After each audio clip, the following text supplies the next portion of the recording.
Anda telah mengunduh podcast yang dipaparkan oleh Pendeta Dr. Erastus Sabdono ini dari truth.id/voice. Selamat mendengarkan podcast ini.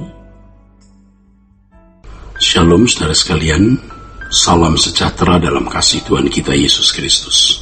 Kebenaran hari ini 26 Juli berjudul Bukan Anugerah Murahan. Karena melihat kehidupan nyaman dan kemewahan pendeta-pendeta sekarang ini di kota-kota besar, maka berbondong-bondonglah orang mau studi di seminari, ya. Orang mau studi di seminari atau sekolah tinggi teologi, ya, demi hasrat menjadi pendeta. Selain anak pendeta, keluarga pendeta atau menantu pendeta, juga anggota pemuda gereja yang dengan alasan melayani Tuhan pergi ke seminari atau sekolah tinggi teologi. Padahal mereka studi di seminari dan sekolah-sekolah tinggi teologi hanya karena mau mengubah nasib dengan meningkatkan taraf sosial ekonomi mereka. Tidak heran pada akhirnya kalau tidak mewarisi gereja keluarga atau orang tua, mereka menolak diutus ke daerah-daerah jauh dari kota-kota besar. Ya.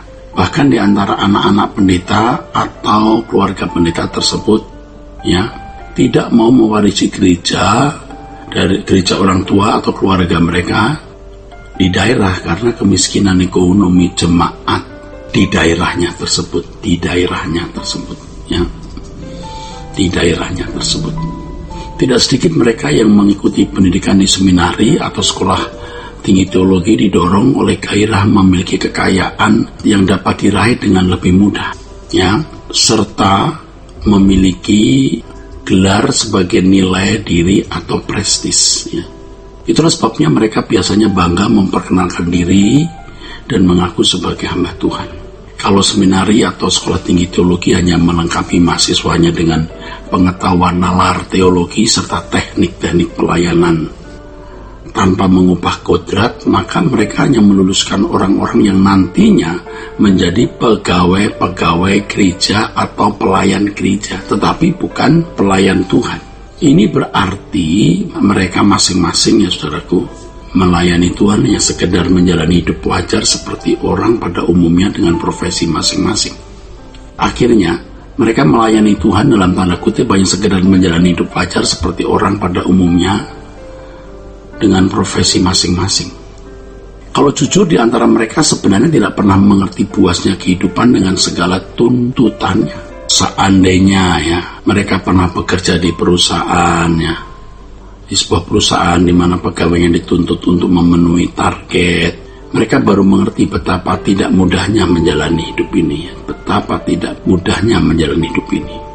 Orang yang berkumpul dalam marketplace sering lebih mengerti realitas sukarnya menjalani kehidupan ini daripada mereka yang ada di gereja sebagai pegawai gereja yang setiap bulannya mendapat persembahan kasih tanpa tuntutan dan target tertentu yang harus dicapai. Pendeta-pendeta yang dibesarkan di lingkungan sekolah tinggi teologi lalu dengan mudah menjadi pendeta atau para pengusaha yang alih profesi menjadi pendeta, ya, menikmati mudahnya mencari nafkah di gereja, ya. Biasanya mereka, ya, tidak mengajarkan bagaimana jemaat harus bekerja keras, ya. Bekerja keras di marketplace, bersaing, ya. Di marketplace menjaga kesehatan dengan tanggung jawab dalam berbagai aspek, ya.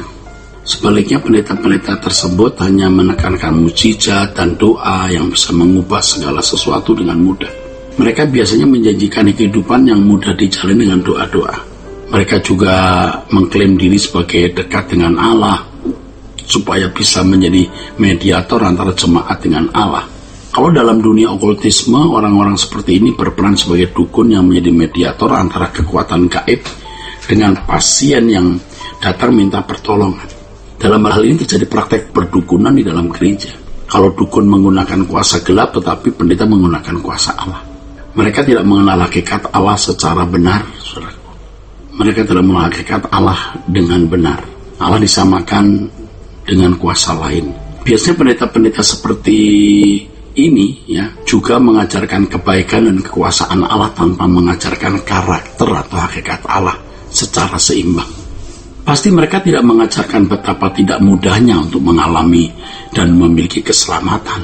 Mereka tidak mengajarkan betapa mudahnya untuk mengalami dan memiliki keselamatan. Mereka mengajarkan anugerah murahan, bukan perjalanan untuk masuk jalan sempit. Kelompok orang-orang ini tidak memahami bahwa untuk mengalami dan memiliki keselamatan tidak cukup banyak berusaha atau mengingini dengan usaha apa adanya, tetapi harus berjuang. Pendeta seperti ini biasanya secara praktis menganut teologi hypergrace, bahkan mengajarkan double grace. Walaupun dalam pengakuan mereka menyatakan tidak setuju dengan hypergrace, saudaraku sekalian ya. Tetapi dalam kenyataannya, saudaraku ya, dalam kenyataannya mereka mengajarkan hypergrace. Walaupun dalam pengakuan mereka menyatakan tidak setuju dengan hypergrace, tetapi dalam kenyataannya mereka mengajarkan hypergrace.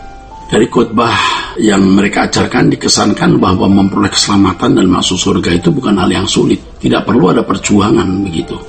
Perjuangan yang mereka jalani adalah bagaimana memiliki kemakmuran hidup di bumi ini sekarang. Di bumi ini sekarang. Itu pun dapat diraih dengan mudah melalui mujizat. Ini. Bagi mereka yang penting adalah memuji-muji dan menyembah Allah dengan percaya Allah itu baik dan berkuasa dan baik. Pendeta-pendeta seperti itu menjanjikan bahwa dunia ke depan bisa menjadi lebih baik untuk menjadi hunian, sebab Tuhan menjanjikan transformasi di mana masyarakat akan mengalami kemakmuran, kejahatan berkurang, dan kelimpahan dari Allah dicurahkan. Ternyata semua itu tidak terwujud sekarang. Itu kebohongan publik yang tidak dipertanggungjawabkan. Padahal mestinya jemaat diingatkan betapa rusaknya dunia ini dan ke depan betapa akan lebih buruk dan lebih sulit dijalani. Saudaraku, bahaya saudaraku ya. Gereja seperti ini, sinode seperti ini akan sibuk merindukan atau mengingini gedung gereja besar, aset jemaat yang banyak, jemaat dalam jumlah yang besar, tetapi tidak memikirkan kualitas individu jemaat yang harus disempurnakan menjadi serupa dengan Yesus.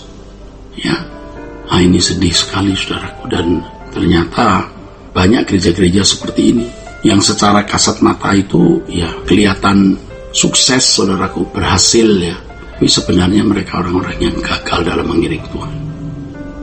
Sola Gracia. Untuk berlangganan renungan harian dalam bentuk cetak, silakan hubungi Truth Literatur di nomor telepon 0878 7870 7000. Untuk mendapatkan CD khotbah, MP3 renungan Truth, dan CD album lagu produksi Sola Gracia, Anda dapat menghubungi di hari dan jam kerja di nomor telepon 021 638 60953. Tuhan Yesus memberkati. Sola Gracia.